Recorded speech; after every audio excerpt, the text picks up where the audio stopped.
어제도 9시간 강의를 하고 오늘도 그렇게 했어요. 그런데 그러니까 그저께도 그러고 오늘 5시간 좀 넘게 하고, 그런데 몸이 너무 안 좋은 거죠. 그래서 뭘 못 하겠는 거예요. 책도 잘 안 봐지고 너무 힘들더라고요. 그냥 앉아 있고 싶고 그냥 그렇게 되더라고요. 그러면서 며칠 전부터 계속 몸도 안 좋고 이러면서 무슨 생각이 들었냐면, 내가 과연 잘하고 있는 것일까 라는 생각이 들었어요. 제가 저에 대해서 그런 생각을 하지는 않았었거든요. 저는 여기서 계속 그러잖아요. 열심히 하세요 이러잖아요. 예? 할 수 있다니까 왜 포기해 이러면서. 근데 제가 계속 공부 잘하는 방법도 알려주고 뭐 이렇게 살아야 된다라고 설교도 하고 이러면서 그 질문을 제가 저한테 하게 된 거예요. 과연 내가 잘하고 있는 것일까? 저는 그 질문을 왜 안 했었냐면 잘하고 있다고 생각하고 있었거든요. 비교적. 그래서 열심히 하고 있다고 생각했었어요. 근데 열심히 하지 않고 있진 않은가 이런 생각이 드는 거예요. 왜냐면 시간은 한정이 되어 있는데 국사 강의한다고 하고 관세법 한다고 하고 학교 다니고, 그리고 또 여기에서 이 교회도 한다고 하고 이러면서 시간을 너무 여러 군데 이렇게 많이 쏟다 보니까는 하나에 정말 집중하지 못하고 내 삶의 전체적인 그 완성도가 떨어지고 있는 것이 아닌가 이런 생각이 갑자기 든 거예요. 그래서 제가 한 일주일 됐어요. 그런 마음이 확 무너지고 가기 시작을 하는 거예요. 그러면서 심지어는 무엇을 이제 잘라내야 되는 것인가에 대해서 고민을 하는데 뭐 잘라낼 게 없는 거예요. 전 교회 없이 못 사니까 이건 잘라낼 수가 없고, 그죠? 강의도 계속 해왔던 건데 잘라내기가 힘들고 없더라고요. 그래서 제가 너무 속상한 나머지 눈물이 핑 돌더라고요. 그래서 그러고 있는데 또 저희 아내는, 유모는 자기는 또 그렇게 아이들을 제대로 키우고 있는가? 이러면서 또 울고 있고 그러고 있더라고요. 그리고 또 여기 왔는데 학생들은 또 요새 상담을 엄청 와요. 와가지고는 저는 제대로 하지 못하고 있는 것 같습니다 라고 전제하고 또 저한테 이제 상담을 받고 이러는 거예요. 하여간에 제대로 하고 있는 사람이 한 명도 없다는 생각이 드는 거예요. 그래가지고 이제 있는데, 저희 집은 잠을 어떻게 자냐면은 이제 침대 2개 시트가 있어요. 그 2개를 놓고 5 식구가 같이 그 위에서 자요. 자리라는 건 없어요. 그냥 돌아가면서 그냥 끼어 자는 거예요. 이렇게 자요. 그래서 제가 맨 마지막으로 들어가기 때문에 제일 불리해요. 그래서 어떻게든 이렇게 항상 새우처럼 이렇게 끼어가지고 이렇게 항상 자는데, 며칠 전엔 자고 있는데 제가 가운데 있는 거예요. 전 보통 가운데는 없고 계속 맨 끝에서 이렇게 자거든요. 근데 제가 가운데에 있고 이제 주변으로 아내와 아들 셋이 이렇게 자고 있더라고요. 그런데 제가 이렇게 자고 있는데 제가 어떤 생각이 들었냐면은, 좀 솔직하게 얘기하면 주님께서 그 마음을 주셨어요. 근데 뭐라고 그랬냐면, 주님께서 네가 지금 잘하고 있나 못하고 있나 너 지금 고민하고 있지만은 영호야, 너 그 자리에 있는 게 잘하는 거다. 너 그 자리에 있었지 않니? 제가 뭘 되게 잘하고 싶더라고요. 저도 이렇게 잘하고 싶고 주님 앞에 충성하고 싶고 막 이런데, 그 자리에 계신 거 있죠. 지금 현재 있는 그 자리에 그렇게 계시면서 있는 것 자체가 잘하시는 거예요. 그러니까 너무 그 자신이 한 어떤 자신이 만든 점수들이 있어요. 시험 점수 말고도 스스로 만드는 이런 점수들이 있는데, 그걸로 자기 평가하지 마시고 자기가 지금 그 자리에 있나만 생각하시면 돼요. 그렇죠? 그래서 이제 새해가 이제 되어가지고 사람들이 문자를 많이 보내더라고요. 그래서 새해 복 많이 받으세요라고 보내는데 해마다 받아왔잖아요. 근데 올해는 그래서 그게 특별히 더 이런 고민을 하면서 연말 연시를 이렇게 지나가면서 저한테 더 크게 다가오는 거예요. 그러면서 그 복 많이 받으세요라는 말을 할 때마다 내가 과연 이걸 어떻게 받아들여야 되는가에 대해서 제가 고민이 많았어요. 여러분, 새해 복 많이 받으세요. 근데 어떻게 받아요? 그러니까 제가 그 문자를 받으면서 고민이 복이 뭔지를 알아야지 받을 것 같은데 그거에 대한 정의 자체가 전 제대로 되어 있지 않다라는 생각을 하게 되었어요. 새해 복 많이 받으라 할 때 그 복이 뭐예요? 여러분에게는 합격입니까? 그래서 한 주 동안 내내 복에 대해서 고민을 했어요. 근데 진짜 복이 뭔가, 왜냐면 좀 복된 삶을 살고 싶더라고요. 근데 가짜 복 말고 진짜 복을 살고 싶은 거예요. 그래서 저희 선생님은 유일하게 한 분밖에 안 계세요. 응? 말씀으로 오신 그분밖에 안 계시기 때문에 제가 이분의 가르침에 따라서 내가 복이 무엇인지를 공부해야겠다 이래가지고 성경을 일주일 내내 찾으면서 복복복복복복복 이러면서 찾았어요. 얼마나 복이 많은지 몰라요. 여기에 특별히 저는 요한계시록에 그렇게 복 얘기가 많으면서 축복 이러면서 끝나는 줄은 몰랐어요. 근데 너무 많더라고요. 그런데 다 읽고 나서 제 결론이 뭐냐면은 복이 뭔지가 한마디로 정의하기는 힘들다라는 결론을 얻게 되었어요. 그래서 설교하기가 힘들다는 거예요. 왜냐면 딱 하나가 정답이 나오게 되면 여러분 성경에서의 복은 이겁니다 이렇게 얘기하면 되는데 하나님께서 주시는 복이라는 것은 누가 똑똑한 척하면서 이게 복이다라고 정의하기 어려울 정도로 매우 다양하고 풍성하구나 라는 걸 제가 이제 깨닫게 된 거예요. 여러분 복이랑 축복이 다른 거 아세요? 오늘 그 대표 기도 중에도 그렇고 우리 전도사님도 오늘 기도하면서 축복하여 주시옵소서 그랬잖아요. 축복과 복은 좀 달라요. 한번을 쓸 수 있을지 모르겠는데 이거는 축자예요. 축자. 그리고 복자도 비슷하게 쓰죠. 복은 축복 이렇게 쓰죠. 근데 여기 똑같이 들어가는 글자가 있어요. 뭐예요? 보일 시자 있죠. 요게 그 한문에서는 하나님을 뜻해요. 하나님, 신, God. 그래서 이제 하나님과 관련되어 있는 단어들이에요. 이건 무슨 글자인지 아세요? 점점 분위기가 안 좋아지는데요. 한 글자만 더 할게요. 한 글자만.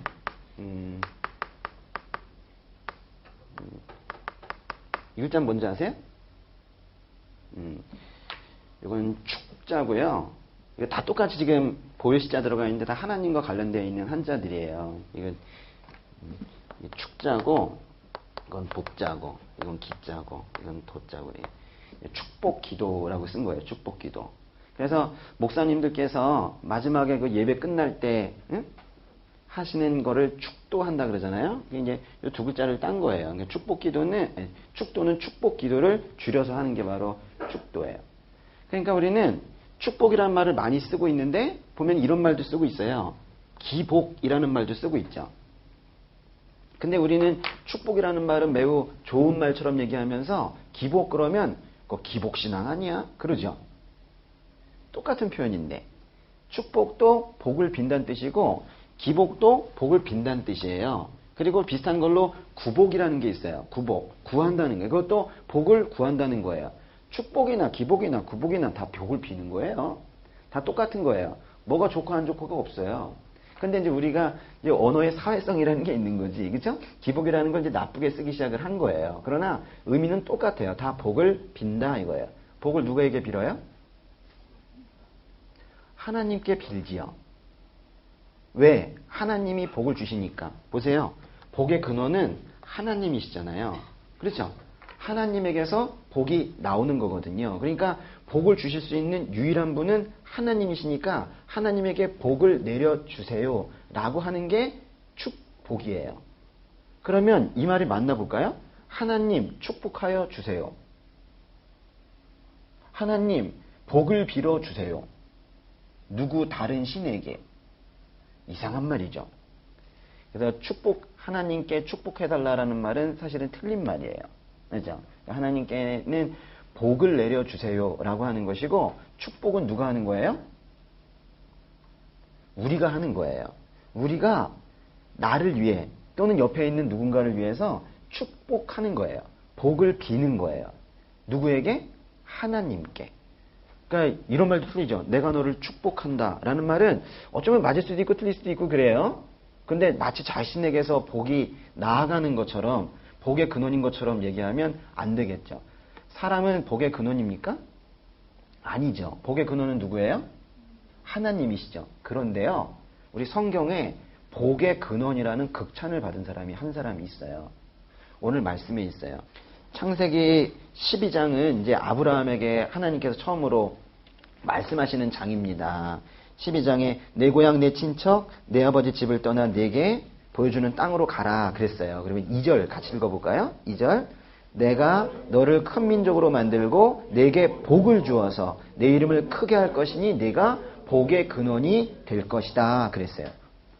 개역개정에서는 너는 복이 될지라 그랬거든요. 근데 이제 이 제대로 표현한 거예요. 우리말 성경이 너는 복의 근원이 될 거다 그랬어요.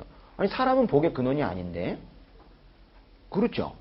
그러니까 이거는 아주 극에 극찬을 한 것인데 이건 뭔 뜻이냐면 그렇다고 아브라함에게 네가 하나님이 된다 이렇게 얘기한 건 아니고 네가 복의 근원이 되어서 네가 가지는 그 믿음을 가지는 또 다른 사람들, 그 사람들이 너와 같은 복을 받게 될 것이다. 네가 이제 복의 모델이다. 이렇게 얘기를 한 거예요. 여기 근원이라는 건 그 복의 근원처라는 뜻은 아닙니다.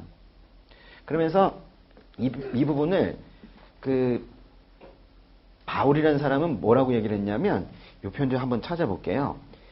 이 성경에 대한 설명이 성경에 나와 있는 것들이 참 많습니다. 우린 그런 것들을 많이 알고 있으면 괜히 고민할 필요성이 없어요. 여기 창세기 12장 2절과 3절, 3절도 같이 한번 읽고 넘어가야 되겠다. 3절 보시면은 너를 축복하는 사람에게는 내가 복을 주고 너를 저주하는 사람에게는 내가 저주하리니 땅의 모든 족속이 너로 인해 복을 받을 것이다. 이래서 분명히 복과 축복이라는 단어를 지금 달리 쓰고 있죠. 이거를 바울이라는 분이 바울 목사님께서 얼마나 잘 설명을 해주셨는지 한번 찾아볼까요? 갈라디아서인데요. 저 뒤에 신약성경에 갈라디아서 3장 8절에서 9절 볼게요. 보시면 성경은 하나님께서 믿음으로 인해 이방 사람을 의롭다고 인정할 것을 미리 알고 먼저 아브라함에게 복음을 선포했습니다.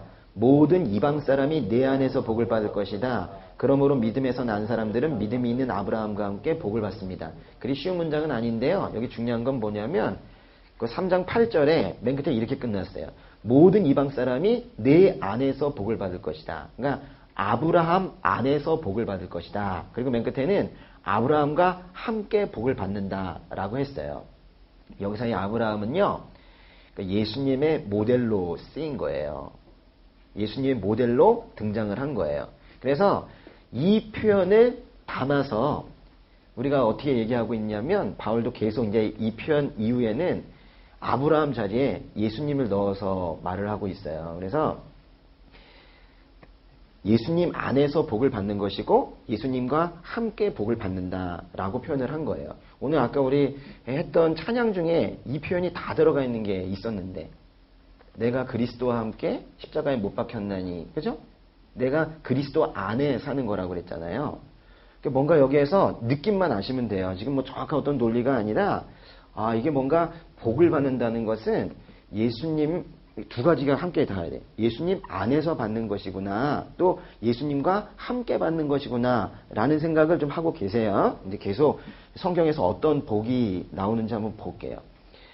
진짜 복이 가장 많이 등장하는 건 어디예요? 팔복이 있어. 팔복. 그쵸? 그 마태복음에 보면 이것도 복이고 저것도 복이라서 8개가 나온다고요. 그 중에 하나만 볼게요. 어디쯤 있는지. 오늘 복 다 볼 거예요. 이거 다 보고 집에 간다고 오늘. 그래요. 마태복음 5장 볼게요. 마태복음 5장 3절. 마태복음 5장 3절부터 12절까지 쭉 복되도다 복되도다 이렇게 나오죠. 5장 3절만 크게 한번 읽어볼게요. 시작. 복되도다. 마음이 가난한 사람들은 하늘나라가 그들의 것이다. 이제 여기부터 좀 우습지만 번호를 붙이면서 하겠습니다. 알았죠? 한번 정리해 보세요. 복된 삶이 무엇인지를 오늘 한번 정리해 보자고. 첫 번째 복된 삶은 마음이 가난한 사람이 복된 거예요. 첫 번째 삶은 그래서 우리가 새해 복 많이 받으세요 할 때 그걸 받아들일 때 마음이 가난한 사람이 되어야 하는구나. 그런 사람이 복된 사람이구나 라고 인식하면서 받아들이시라고. 근데 이제 문제가 뭐냐면 마음이 가난한 사람이 복이 된대. 왜? 하늘나라가 마음이 가난한 사람 거래요. 이게 복된 거지 뭐 하늘나라가 내 거면. 근데 마음이 가난한 게 뭐예요? 이거는 마음이 가난해지면 복이 된다는데 우리 마음이 가난합니까? 마음이 가난하세요? 그냥 가난하지. 예. 많이 가난해요. 수험생이 세상에서 제일 가난한 걸 저는 알아요. 예. 엄마 돈은 엄마 돈이라고 그랬어. 근데 마음이 가난하시죠. 근데 마음이 가난하다는 것은 얼핏 보면 알겠는데 사실은 그게 쉬운 말은 아니에요. 마음이 가난하다는 게 뭘까요? 나 좀 알려줘봐요. 마음이 가난하다고 스스로 생각하는 사람 한번 알려줘봐요. 마음이 가난해요? 응? 가난해요? 예. 어떤 상태여서 가난해요?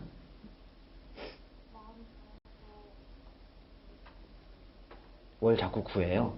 그렇네요. 그렇죠? 그렇다. 그죠? 가난한 사람이면 뭘 자꾸 구하겠대요. 그렇죠? 결핍 속에 있기 때문에 뭘 자꾸 구하게 되겠네요. 근데 왜 가난해졌어요? 가난해지는 건 매우 중요한데 왜 가난해졌을까요? 우리가 마음이 없어서요. 그러니까 왜 없어졌을까요? 둘 중에 하나예요. 원래부터 없었든가 잃어버렸든가. 그렇죠? 원래 없었을까요? 잃어버렸을까요? 하나님께서 처음 만드셨을 때는 아마도 다 채워 놓으셨을 텐데 뭔가를 우리가 크게 잃어버린 것 같아. 그렇죠? 그래서 마음이 가난하다는 것은 뭐냐면요. 첫 번째 정의예요. 마음이 가난하다는 건 뭐냐면 나에게 무언가 필요하다는 걸 아는 거예요. 내가 가난하다는 걸 알아야 되는 거예요. 나에게 정말로 이거 없으면 살아갈 수 없다라는 거, 뭔가 필요하다는 걸 아주 절실하게 아는 거예요. 그게 마음이 가난한 거예요. 그것만 알아도 복의 한 걸음 가한 거예요. 이제 복이 또 어떤 모양으로 나타나는지 또 하나 찾아볼게요. 두 번째 복, 마태복음 16장으로 갈게요. 마태복음 16장 17절. 제가 읽어보겠습니다. 예수께서 대답하셨습니다. 요나의 아들 시몬아, 네가 복이 있다 그랬죠. 시몬이 이제 시몬 베드로를 얘기하는 것인데 시몬에게 갑자기 네가 복이 있다 그랬어요. 그 앞에 16절에 무슨 말 나오는지 한번 읽어보실래요? 읽어보세요. 시몬 베드로가 대답했습니다. 주는 그리스도이시며 살아계신 하나님의 아들이십니다 라고 했어요.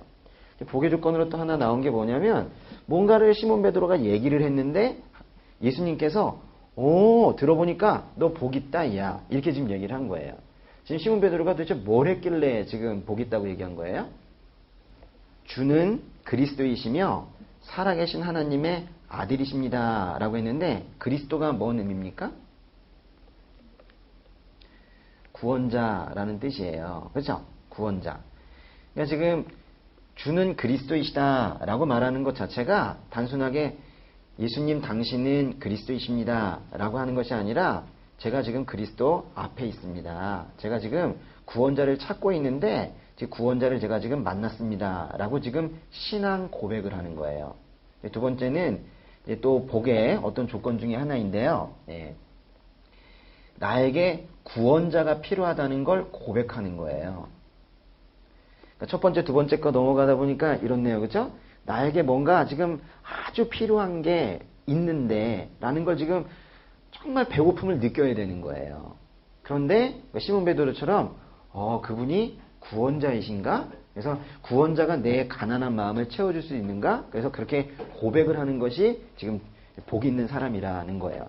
또 그런데요. 여러분은 예수님을 볼 수 있어요? 시몬 베드로라면 우리도 할 수 있을 것 같아요. 왜냐하면 바로 앞에서 하나님이 아니시고는 할 수 없는 그런 기적들을 베푸시는 걸 봤잖아요. 물 위로 걸어오시는 걸 봤잖아요. 그러니까 이분이 하나님의 아들이시라는 것은 그 3년 동안에 이 땅에 있지 않을 그 엄청난 기적이 폭포처럼 쏟아지고 있는 걸 자기의 눈으로 봤기 때문에 이 사람은 안단 말이야, 베드로는. 근데 문제는 예수님을 물리적으로 우리 시각으로 볼 수 없는 우리가 문제인 거예요. 베드로는 이 고백을 할 수 있지만 이 똑같은 고백을 과연 우리가 할 수 있냐 이거예요. 말하자면 예수님은 나의 구원자이시고 예수님은 하나님의 아들이시라는 걸 우리가 봤냐인 거예요. 예수님을 믿으세요? 하나님을 믿으세요? 진짜 믿어요? 네. 믿는다는 게 뭐냐고, 믿는다는 게. 제가 여기 있는 건 믿죠. 왜냐면 제가 이 시간과 이 공간에 제가 여기 위치해 있기 때문에 그래요. 그런데 여러분, 하나님 믿는다라고 지금 말씀하셨잖아요? 알아요, 믿는 거. 그런데 그 믿는 게 얼마나 대단한 건지 몰라요. 왜냐면 하나님께서 어디에 계세요? 언제 계세요? 하나님은 시간에 저촉되는 분이 아니세요. 시간과 관계없으신 분이세요. 그럼 어디에 계세요? 저는 처음에 하나님 믿을 때 그게 제일 어려웠어요. 하나님 도대체 어디 계실까? 어떤 분이 그렇게 제자 훈련에서 가르쳐 주신 분이 있어요. 하나님은 이 안에도 계시고 밖에도 계시고 하늘에도 계십니다. 그랬어요. 그런 줄 알았어. 하나님은 거기 계시지 않아요. 하나님은 어디에 계세요? 어디에도 계시지만 어디에도 계시지 않아요. 그러니까 우리는 계속해서 인간적인 인식 수준으로 무엇이 어디에 있다, 계시다라고 얘기하려고 하지만 그거는 어느 시간에 어느 공간에 시간과 공간을 상정하고 있는 거예요. 그러나 하나님은 그렇게 공간에 매여 있는 분이 아니세요. 분명히 계시지만 여기 계시다라고 말할 수 없는 분이에요. 이 안에 계시다라고 말할 수 없어요. 그러면 그게 어떻게 있는 거냐? 그냥 있으신 거예요. 그러니까 우리 인식과는 인식의 범위를 벗어나서 계시는 거예요. 우리는 항상 있다고 얘기하는 걸 어느 시간에 어느 공간에 있다고 얘기한다니까요. 그래서 제가 우리 인식이 겨우 다 그 정도 수준이기 때문에 제가 수업을 그렇게 하는 거예요. 지도 그리고 거기다 그렇게 하는 게. 그래야지 그 위치가 지정이 돼야지 외우니까. 근데 우리 하나님을 믿는 건 그런 게 아니에요. 보이지도 않으세요. 그런데 계신 거예요. 어디 계시냐라고 말을 할 수가 없는 거예요. 그냥 계신 거예요. 그런 게 어디 있습니까, 세상에? 그게 하나님이세요. 그래서 우리가 하나님 믿는 게 이렇게 어려우면서도 이게 기적적인 거예요. 하나님이 하신 일이 사람을 통해 나타날 때에는 그래도 우리가 눈으로 볼 수 있는 것이 있지만 하나님 본질 자체, 그분을 시간과 공간에 매이게 할 수가 없기 때문에 우리의 인식 수준으로 하나님을 판단하기는 쉽지 않은 겁니다. 그러나 계신 거예요. 야, 이런 믿음을 가지고 있다는 건요, 세상 사람들이 못 가져요. 시간과 공간에 매여 있지 않은 어떤 분을 믿는다는 게 그게 가능하냐고. 이게 만약에 가능하다면 그건 복 있는 거예요. 요한복음 잠깐 찾아볼게요. 요한복음 20장 29절. 한번 크게 읽어보세요. 요한복음 20장 29절. 그러자 예수께서 도마에게 말씀하셨습니다. 너는 나를 보았기 때문에 믿느냐? 보지 않고도 믿는 사람은 복이 있다 그랬어요. 이게 지금 어떤 상황에서 나타난 거예요? 예수님이 부활하셨는데 다들 믿질 않는 거예요. 그랬더니 도마라는 이 의심 많은 제자가 난 만져봐야 한다, 봐야 한다 이러는 거예요. 그랬더니 예수님께서 보지 않고도 믿는 사람이 복이 있다 이렇게 말씀하신 거예요. 여러분 지금 만약에 하나님 믿는다고 고백하셨다면 이미 복이 있으신 거예요. 지금 성경에서 말하는 복이 이런 것들이네요. 점점 이렇게 제가 지금 한마디로 말하기 힘들어서 다 말씀드리는 건데 이게 다 모여서 여러분의 어떤 하나의 복의 원형이 마음속에 자리를 잡았으면 좋겠어요. 여기까지만 일단 정리해 볼게요. 첫 번째 복은 뭐였었어요? 뭔가 마음이 가난하다, 내가 뭔가 필요하다는 걸 아는 마음 자체가 복 있는 사람이에요. 두 번째, 그분이 구세주구나, 나에게 구세주가 필요하다라고 생각하는 게 복 있는 거예요. 그런데 그 구세주가 내 눈에 보이지 않는다 하더라도, 물리적으로 내가 만질 수 없는 분이라 할지라도 그분이 나를 구원할 수 있다라고 보이지 않는 그분의 구원을 믿을 수 있다면 그건 진짜 큰 복이 있는 거예요. 그분이 우리에게 왜 필요합니까? 이제 우리가 필요하다고 그랬는데 왜 필요합니까?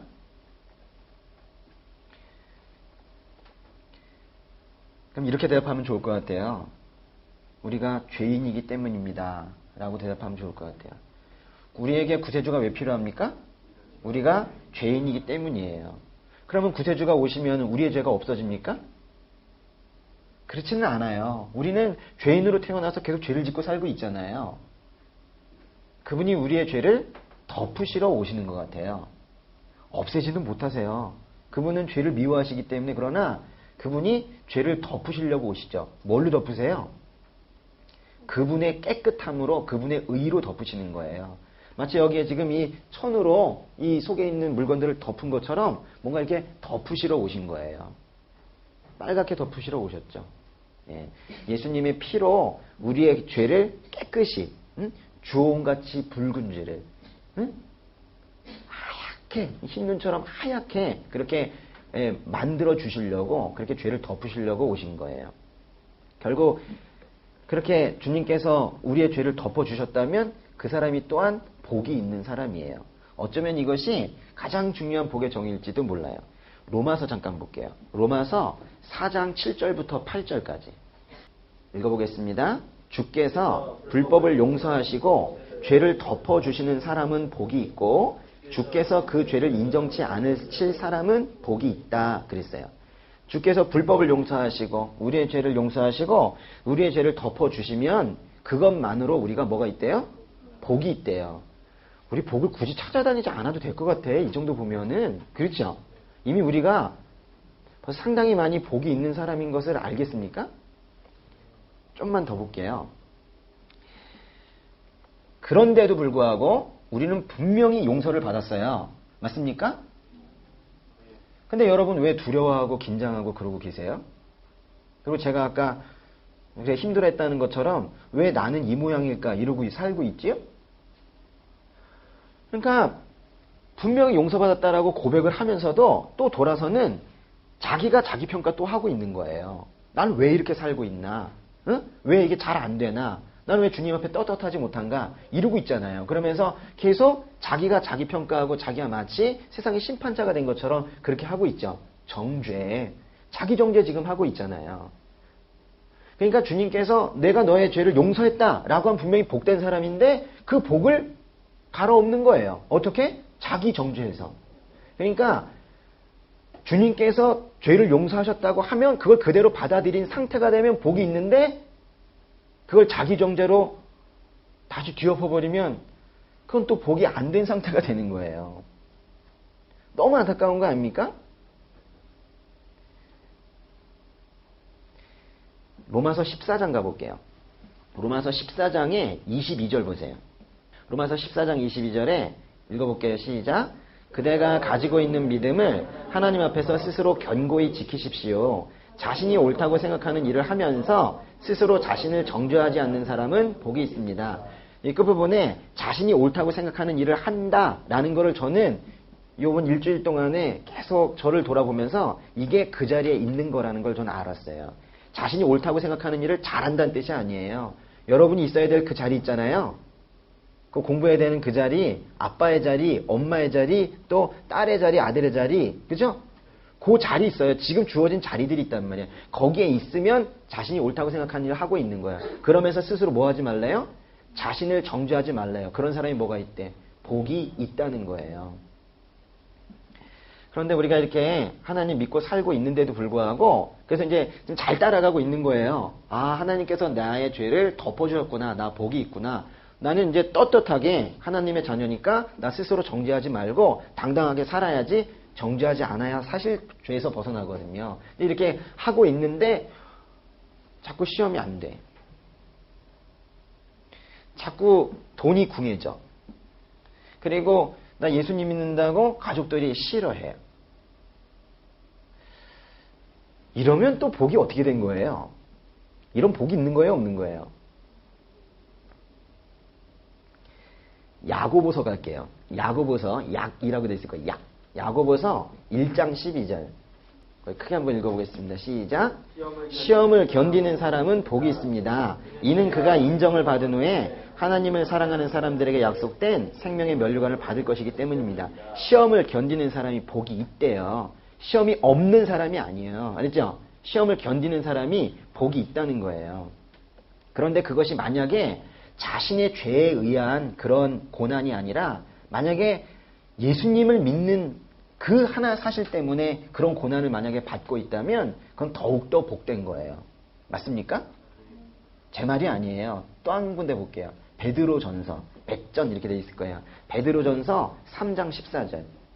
읽어볼게요. 그러나 여러분이 의를 위해 고난을 당하면 여러분은 복 있는 사람들입니다. 그들의 위협에 두려워하지 말고 불안해하지 마십시오. 라고 했는데 예수님 믿는 가운데 이 경험이 꼭 있지는 않아요. 그렇지만 예수님 믿는다는 이 신앙을 가졌다는 이유 때문에 주변으로부터 좀 힘든 상황에 처해지는 경우가 있어요. 그거를 특별히 이 바울은 이 베드로전서에서는 그것을 오히려 복 있는 사람들이다 그렇게 얘기를 하고 있는 거예요. 그래서 시험이 없는 상태가 복은 아니네요.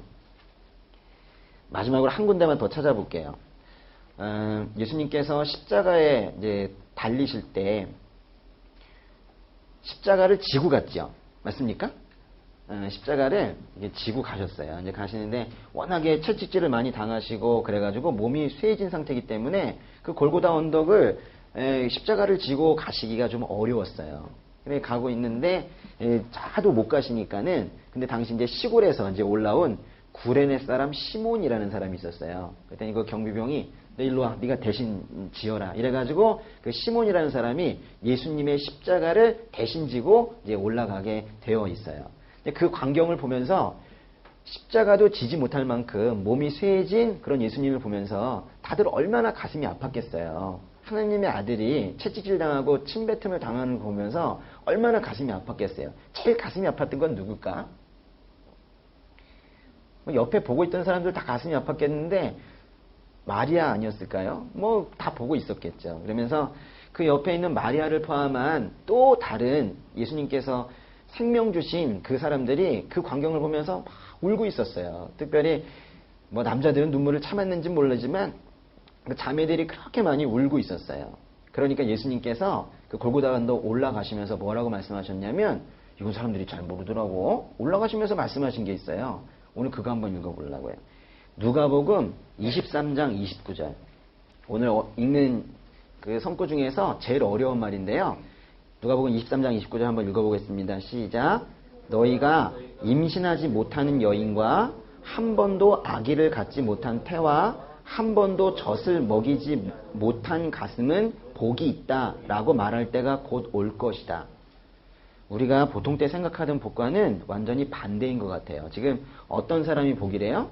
임신을 못하고 한 번도 아기를 갖지 못해봤고 그러니 당연히 한 번도 젖을 먹여보지 못했겠죠. 이제 그런 가슴이 복이 있다라고 말할 때가 올 거래요. 이게 도대체 뭔 뜻입니까?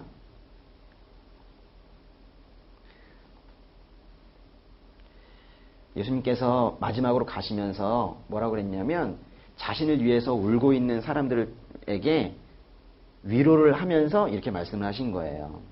당시 아기를 갖지 못한다는 건 이제 부끄러운 거거든요. 근데 이제 그 부끄러움을 가진 사람들이 복이 있을 것이다 라고 지금 얘기를 하고 있는 것인데 여러분 아기를 갖는 게 복이에요? 아기를 갖지 않는 게 복이에요?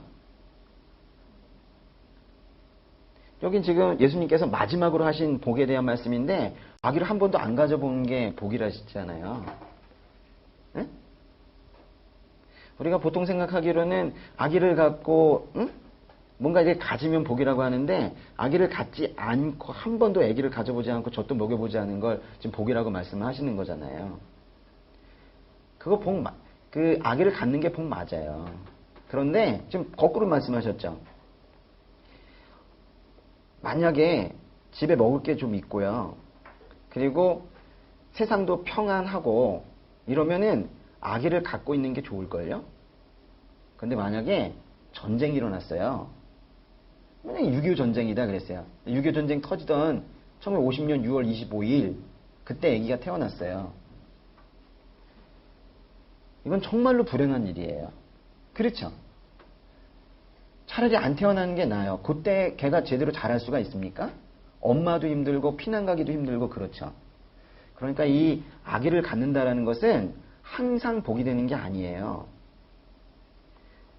전쟁 중에는 아기가 없는 것이 복이에요.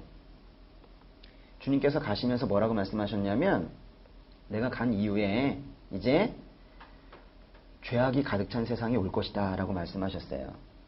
죄악이 가득 찬 세상이 바로 전쟁 같은 세상이에요. 이 전쟁 같은 세상에서는 그 전쟁 같은 세상 속에 있는 많은 물질과 명예, 이런 것들을 가지고 있는 것이 전혀 도움이 안 된다라는 말씀을 지금 이렇게 아주 어렵게 말씀을 하고 가신 거예요. 비유적으로. 지금 이 죄악이 가득 찬 이 세상, 지금 조만간 그런 세상이 올 것이다라고 하는 게 지금이에요. 제가 보기에는 예수님께서 뭐라고 말씀하신 거냐면, 지금 너희들이 앞으로 맞아들이게 될 아주 어려운, 경쟁만 심하고 서로 인격적으로 모독하는, 그리고 그러면서도 날마다 배는 고프고 뭐 하나 되는 일은 없는 이런 세상, 그리고 성적으로 아주 문란해지고 물질 만능주의에 빠져있는 그런 세상이 분명히 올 건데, 너희들 그 세상은 뭔가를 가지는 게 좋은 게 아닌 세상이다 라고 말씀하시는 거예요. 지금인데요. 지금은 가지는 게 복이 아니라는 거예요. 다시 처음으로 가봐요. 마음이 가난한 게 복이라는 거예요. 그러니까 지금 여기서는 결론이 뭐냐면, 우리 여태까지 쭉 정리했던 복들을 한번 생각해 보세요. 그럼 이제 종합적으로 생각을 해 보세요. 그럼 진짜 우리가 이 세상 살아면서 현재 2016년을 시작하는 우리가 생각하는, 가지고 싶어하고 희구해야 되는, 복 많이 받으세요라고 할 때 말하는 그 복이라는 건 도대체 무엇인가? 세상 거는 하나도 없다라는 거예요. 그래서 조금은 있지 않겠습니까? 라는 말 하지 말라는 거예요. 그거는 평화로운 시대의 얘기예요. 이 전쟁 같은, 이 죄악에 같은 이 세상에서는 지금 아무것도 없는 게 피난 가기가 좋아요. 뭐라도 조금 들고 있으면 그거 무거워서 그거 들고 천국에 올라갈 수가 없어요. 여러분은 여기에서 지금 뭔가 얻기 위해서 열심히 공부하고 계시지만은 그게 복이 아니라는 걸 꼭 알아주셨으면 하는 마음에서 말씀을 드리는 거예요. 우리가 딱 가지고 있어야 되는 것은 딱 하나예요. 가난한 마음, 거기에다가 구세주를 채우려는 그 마음 하나만 가지고 있어야 되는 거예요. 오늘 드린 모든 말씀을 제가 종합을 해드릴게요. 결론, 지금 복이 뭐냐 이거죠. 그렇죠? 복에 대한 많은 속성들을 봤잖아요. 결국 복은 이 세상에서 우리가 가지고 있어야 될 유일한 한 가지인데요. 복 많이 받으세요 라고 할 때 많이 짬 빼야 돼요. 복 받으세요 인데 그 복은 예수님밖에 없어요. 너무 결론이 여러분 알고 있던 내용인가요? 앞으로 복복복 하지 말라고요. 응? 여러분이 생각하는 그런 것들은 하나도 복이 아니에요. 응? 좋은 직장, 응? 많은 돈, 그리고 사람들이 인정해주는 것 하나도 복이 아니라고. 그거는 피난 갈 때 걸리적거리는 힘든 것들이에요. 예수님 안에, 예수님과 함께 있는 것, 그게 유일한 복이에요. 그걸 믿고 주님께 매달리는 그런 2016년 되시길 바랍니다. 새해 복 받으세요. 네, 예수님 받으세요.